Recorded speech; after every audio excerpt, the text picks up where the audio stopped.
Hello everyone, welcome to RN classes. आज मैं RRB NTPC PYQ series 2021 के 10 जनवरी के शिफ्ट 2 का जीएस पेपर का डिस्कशन करूंगा।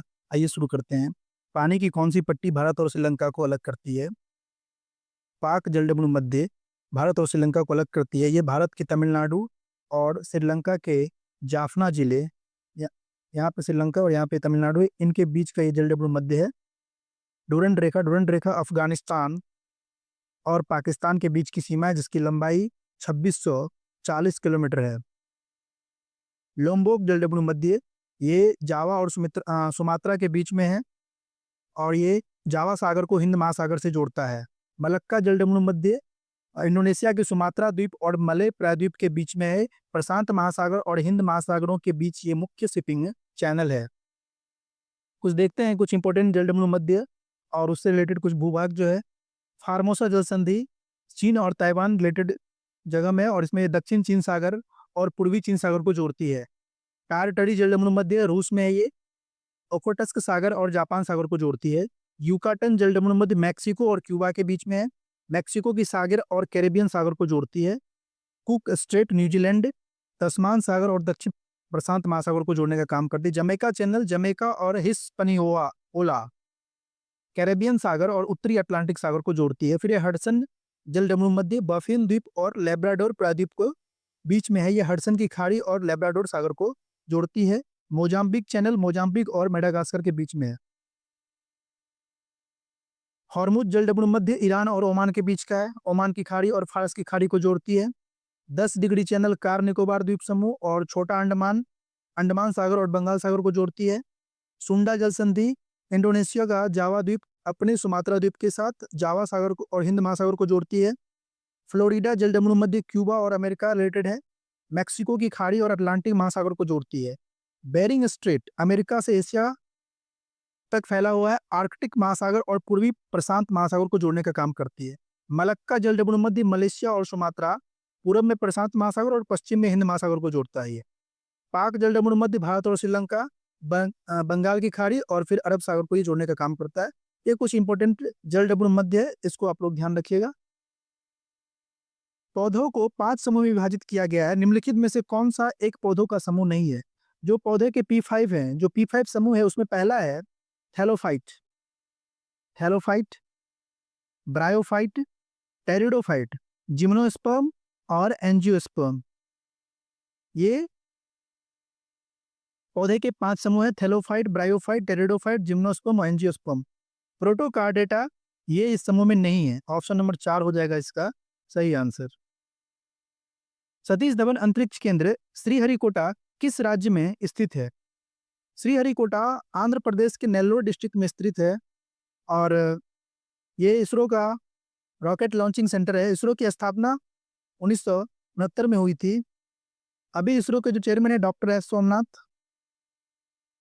और इसरो का हेडक्वार्टर का है बेंगलुरु में है, ध्यान रखिएगा। एक पॉइंट और याद रखना, विक्रम साराभाई जिन्हें हम लोग भारतीय अंतरिक्ष कार्यक्रम के जनक के रूप में जानते हैं, इसको भी याद रखना। नेक्स्ट, अब यहाँ पे दिए गए कुछ देश के important space agency. NASA, NASA America का एजेंसी है। National aeronautics and space administration European country, उसका एक स्पेस एजेंसी है यूरोपियन स्पेस एजेंसी, जिसमें लगभग 20 से अधिक देश हैं। जापान का JAXA Japan aerospace exploration agency. Russia का Roscosmos Roscosmos state corporation for space activities. ISRO अपना इंडियन स्पेस रिसर्च ऑर्गेनाइजेशन और CNSA China national space agency. ये जो महत्वपूर्ण स्पेस एजेंसियां हैं और किस देश से रिलेटेड है, इसको थोड़ा सा ध्यान रखना है। प्राचीन काल में एक व्यक्ति को एक वस्तु के खिलाफ तोला जाता था और उस वस्तु के बराबर वजन दान के रूप में पेश किया जाता था। इस प्रथा को क्या कहा जाता था?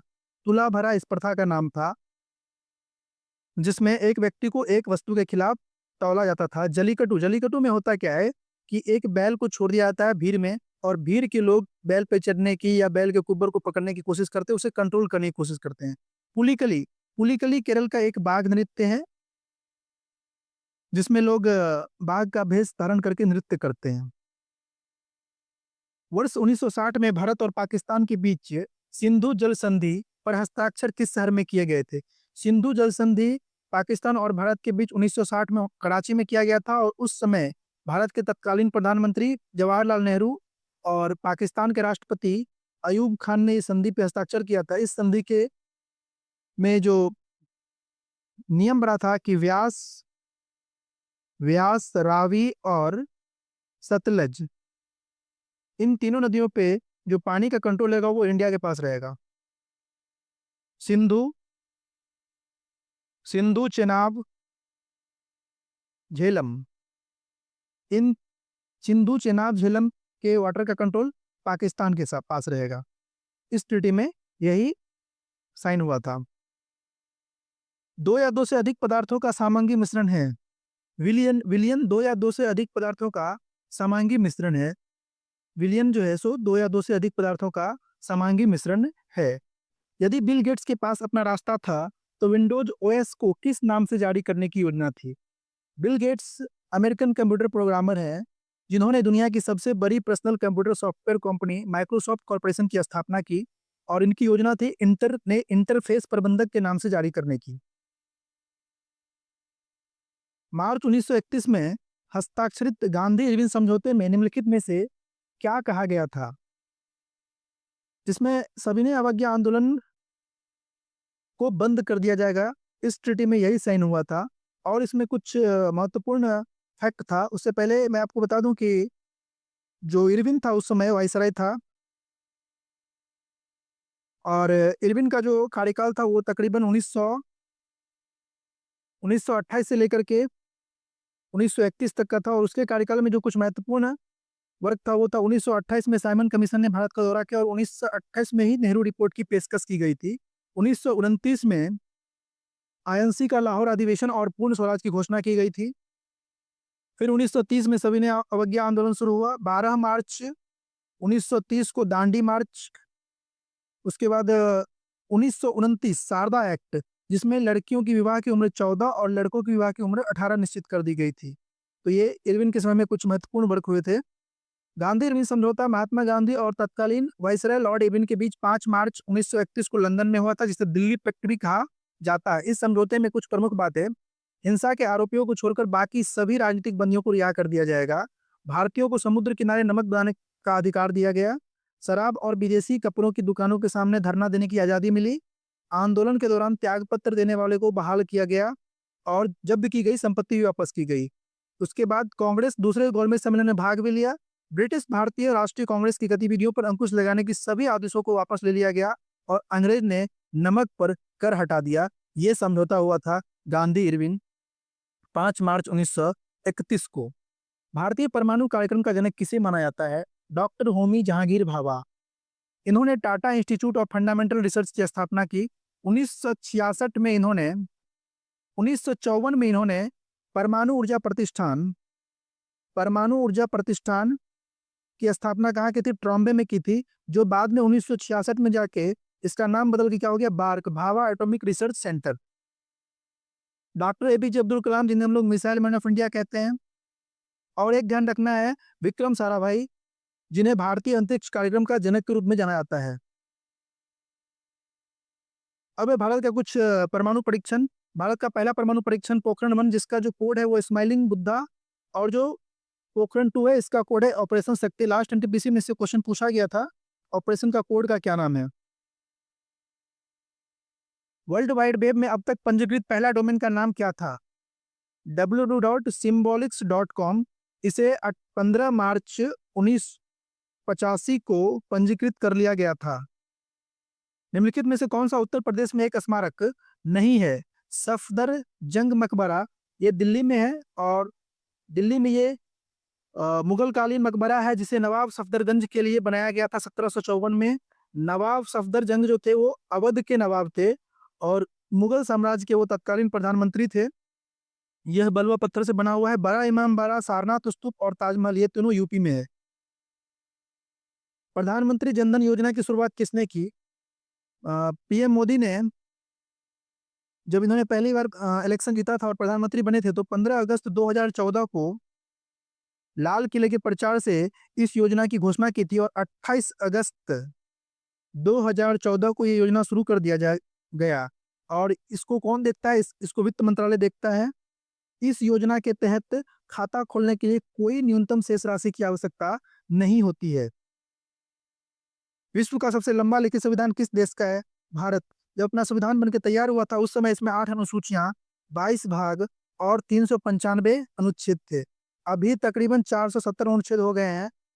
मूल रूप से हमारा संविधान अंग्रेजी में लिखा गया है और इसे प्रेम बिहारी नारायण रायजादा ने अपने हाथों से लिखा है।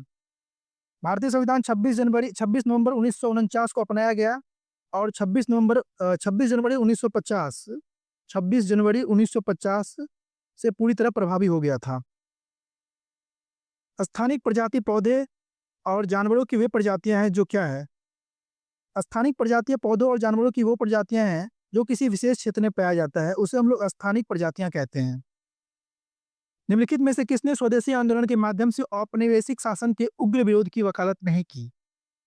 स्वदेशी आंदोलन 7 अगस्त 1905 को कलकत्ता सिटी में पारित हो चुका था, जहां पर मैनचेस्टर के लिवरपूल में कपड़े बने हुए कपड़े और नमक के उपयोग पर बहिष्कार करने का निर्णय लिया गया था, जिसमें गोपाल कृष्ण गोखले ये नरम दल के लीडर थे। इन्होंने उग्र विरोध की वकालत नहीं की। बाकी बिपिन चंद्र पाल, बाल गंगाधर तिलक और लाला लाजपत राय, इन्हें हम लोग लाल बाल पाल के भी नाम से जानते हैं, इन्होंने उग्र विरोध की वकालत की थी। और इसी में जो है सो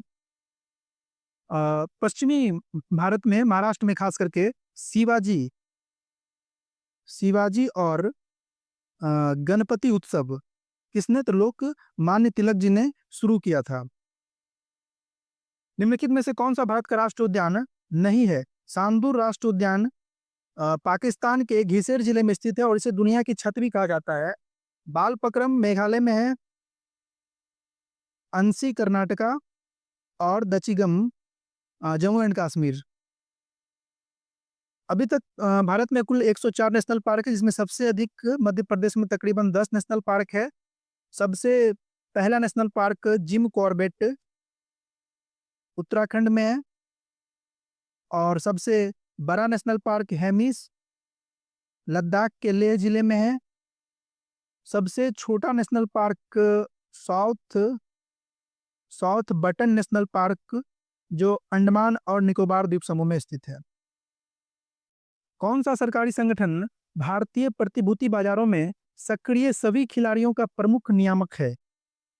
SEBI, security exchange board of India, जिसकी स्थापना 12 अप्रैल 1992 को हुआ था और इसका जो हेडक्वार्टर है वो मुंबई में है और इसके जो प्रेजेंट चेयरमैन है वो है मधावी पुरी बुक जो इसके पहले चेयरमैन भी है। भारतीय रिजर्व बैंक की स्थापना 1 अप्रैल 1935 को कोलकाता में हुई थी। बाद में 1949 में इसका राष्ट्रीयकरण कर दिया गया। अभी इसके चेयरपर्सन है शक्तिकांत दास। इसका हेडक्वार्टर कहाँ है? मुंबई में है। IRDAI, insurance regulatory development authority of India, इसकी स्थापना 1999 में हुई थी और इसका हेडक्वार्टर हैदराबाद में है। नाबार्ड की स्थापना 12 जुलाई 1982 को हुई थी। इसका भी हेडक्वार्टर मुंबई में है और इसके जो भी प्रेसिडेंट है वर्तमान में उनका नाम है साजी के वी। पेनिसिलिन की खोज किसने की थी? अलेक्जेंडर फ्लेमिंग ने पेनिसिलिन की खोज की थी। चार्ल्स डार्विन को विकास का जनक कहा जाता है। ग्रेगर मेंडल, इनको आनुवांशिकी का जनक कहा जाता है। लुईस पास्चर ने रेबीज के टीके का खोज किया था। बिहार और नेपाल के मिथिला क्षेत्र में किस भारतीय चित्रकला का अभ्यास किया जाता है? यह है मधुबनी चित्रकला। कुछ और इम्पोर्टेंट चित्रकला जो है सो इम्पोर्टेंट है, देख लीजिए। पट्ट चित्रकला ये उड़ीसा का है। पिथौरा पेंटिंग गुजरात। कलमकारी पेंटिंग आंध्र प्रदेश के कृष्णा जिले के मछलीपट्टनम में बहुत ही लोकप्रिय है। और एक काली घाट पट्टकला, ये पश्चिम बंगाल की लोक चित्रकला है। फर्श पेंटिंग वर्ली ये महाराष्ट्र में प्रसिद्ध है, वर्ली, इसको ध्यान रखना है। और राजस्थान में एक याद रखना, राजस्थान का एक कावर, इसको इम्पोर्टेंट, इसको याद रखना। इंग्लिश चैनल तैरने वाली प्रथम महिला थी? भारतीय, फ्रेंच, ब्रिटिश और अमेरिकी। तो प्रथम महिला अमेरिकी थी जिनका नाम था गर गर्टुडे एड्रले, गर्टूड एड्रले 19 साल के मैच में इन्होंने इंग्लिश चैनल को पार कर ली थी। इंग्लिश चैनल उत्तरी सागर को डोवर झील मध्य से जोड़ती है, और जो पहली भारतीय थी उसका नाम है आरती साहा। आरती साहा ने 1959 में इंग्लिश चैनल को पार किया था। और पहले एशियाई व्यक्ति मिहिर सेन जिन्होंने इंग्लिश चैनल को पार किया। किसको भारतीय स्वतंत्रता के प्रथम संग्राम के रूप में मनाया गया? 1857 का विद्रोह। वीर सावरकर का एक बुक है the history of war of Indian independence, जिन्होंने उसमें 1857 के विद्रोह को भारतीय स्वतंत्रता के प्रथम संग्राम के रूप में घोषणा की है। और उस समय जो गवर्नर जनरल थे उनका नाम था लॉर्ड कैनिंग, जो लास्ट गवर्नर जनरल और फर्स्ट वाइसराय थे। खाद्य विषाक्तता निम्नलिखित में से किसके कारण होती है? Food poisoning. फूड पॉइजनिंग सूक्ष्म जीवों द्वारा खराब किए गए भोजन को खाने से होता है। यह आसान था, ऑप्शन नंबर 1 इसका सही उत्तर हो जाएगा। पुनर्वन रोपण का अर्थ क्या है? नष्ट वनों का भ्रमण, वनों में पशुओं की देखभाल, वनों को सुदृढ़ करना, नष्ट हुए वनों में नए पेड़ लगाना। नष्ट हुए वनों में नए पेड़ को लगाने को हम लोग क्या कहते हैं? पुनर्वन रोपण कहते हैं। निम्नलिखित में से कौन सा असहयोग और खिलाफत आंदोलन का परिणाम था? वकीलों ने न्यायालय में भाग लिया, छात्र सरकार द्वारा संचालित स्कूलों और कॉलेजों में गए, मजदूर वर्ग कई कस्बों और शहरों में हड़ताल पर चला गया। ऑप्शन नंबर 3 जो है, मजदूर वर्ग कई कस्बों और शहरों में हड़ताल पर चले गए। असहयोग आंदोलन सितंबर 1920 में शुरू हुआ और फरवरी 1922 में ये बंद हो गया था। तत्कालीन शुरू होने का जिसका रीजन था वो जालियांवाला बाग रॉलेट एक्ट, जो जालियांवाला बाग कांड हुआ था उसमें, और जो बंद हुआ था वो 5 फरवरी 1922 को जो चौरा-चौरी कांड हुआ था उसकी वजह से ये बंद हो गया था। गांधी जी ने इसे बंद कर दिया था। वर्ष 1757 में प्लासी की लड़ाई में अंग्रेजों की जीत के बाद निम्नलिखित में से कौन सी घटना घटी? ब्रिटिश ईस्ट इंडिया कंपनी के व्यापार का विस्तार हुआ था। प्लासी का युद्ध 23 जून 1757 को ईस्ट इंडिया कंपनी की तरफ से रॉबर्ट क्लाइव और भारत में जो नवाब थे सिराजुद्दौला, इन्होंने फाइट किया। इसमें क्लाइव की जीत हुई थी और उसके बाद कंपनी के व्यापार का विस्तार हुआ। कोबोल का पूर्ण रूप क्या है? Common business oriented language. COBOL का पूर्ण रूप। किस भारी धातु के उत्सर्जन को संबोधित करने के लिए 2013 में जापान में मिनीमाता अभिसमय आयोजित किया गया था? पारा, मरकरी। आधुनिक अर्थशास्त्र का जनक किसे माना जाता है? एडम स्मिथ को आधुनिक अर्थशास्त्र का जनक माना जाता है। अमर्त्य सेन को 1998 में अर्थशास्त्र में नोबेल पुरस्कार मिला था लोक कल्याण अर्थशास्त्र की अवधारणा के लिए, और इन्हें 1999 में भारत रत्न भी दिया गया था। निम्नलिखित में से कौन सी नदी अफ्रीका में नहीं है? अमेजन नदी। अमेजन नदी दक्षिण अमेरिका की सबसे लंबी नदी है, साउथ अमेरिका। ऑरेंज नारंगी नदी ये साउथ अफ्रीका की सबसे लंबी नदी है। नील नदी ये दुनिया की सबसे लंबी नदी है। किस नवरत्न कंपनी को प्यार से विजाग स्टील कहा जाता है? इसको स्टील प्लांट को विजाग स्टील भी कहा जाता है। कुछ महारत्न कंपनियां यहाँ पे, Bharat heavy electric limited, Bharat petroleum. पहले इसकी संख्या मात्र 9 थी, अभी हाल फिलहाल में ये लगभग 5 बढ़ गया है।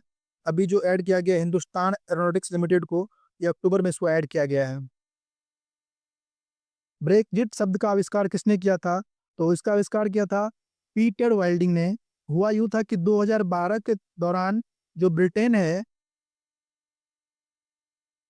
वो यूरोपियन यूनियन से निकलने की योजना बना रहा था, तो इसीलिए इसका नाम उन्होंने ब्रेक्जिट शब्द का उस समय यूज किया था। इस वीडियो में इतना ही। मिलते हैं 11 तारीख के शिफ्ट 1 में। Thank you for watching RN classes.